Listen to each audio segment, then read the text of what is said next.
Hi hello. ഇപ്പോൾ എല്ലാവരും soil ക്ലേയുടെ പുറകില്ലേ, എന്നാൽ പിന്നെ നമുക്കും കൂടെ ഉണ്ടാക്കിയാലോ. അപ്പോൾ ഞാൻ കുറച്ച് മണ്ണൊക്കെ കിളച്ചെടുത്തുകൊണ്ട് വന്നിട്ടുണ്ട്. എന്നിട്ട് അതൊരു ബക്കറ്റിലാക്കി നിറച്ച് വെള്ളം ഒഴിച്ചു കൊടുക്കുകയാണ്. എന്നിട്ട് ഞാനിതിൻ്റെ കൈ കൊണ്ടാണ് നന്നായിട്ട് ഇളക്കി കൊടുക്കുന്നത്. അതിനുശേഷം ഞാനൊരു കോട്ടൺ തുണിയിലേക്ക് ഇത് അരിച്ചെടുക്കാൻ പോവാം. അപ്പോൾ ദേ ഞാൻ അരിച്ചെടുത്തപ്പോഴത്തേക്കിന് നമുക്ക് ഒരുപാട് കല്ലും മണ്ണും ഒക്കെ കിട്ടിയിട്ടുണ്ട്. അതൊക്കെ നമുക്ക് ദൂരെ കളയാം. എന്നിട്ട് നമുക്ക് ഒന്നും കൂടി ഇത് അരിച്ചെടുക്കണം.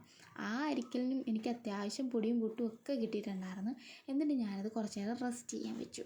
ആ റെസ്റ്റ് ചെയ്യാൻ വെച്ചിട്ട് വന്ന് നോക്കിയപ്പോഴത്തേക്കിനും ഇത് വേണ്ടേ, വെള്ളമെല്ലാം മുകളിലും ക്ലേ എല്ലാം അടിയിലുമായി.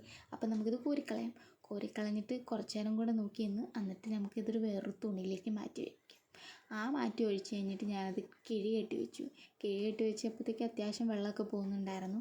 എന്നിട്ട് നോക്കിയപ്പോൾ ഇതേ അത്യാവശ്യം ക്ലേ നമുക്ക് കിട്ടിയിട്ടുണ്ടെങ്കിൽ നമുക്കിത് നന്നായിട്ടൊന്ന് പരത്തി കൊടുക്കാം. എന്നിട്ട് വെയിലില്ലാത്ത ഏതെങ്കിലും ഒരു ഏരിയയിൽ കൊണ്ട് വയ്ക്കാം.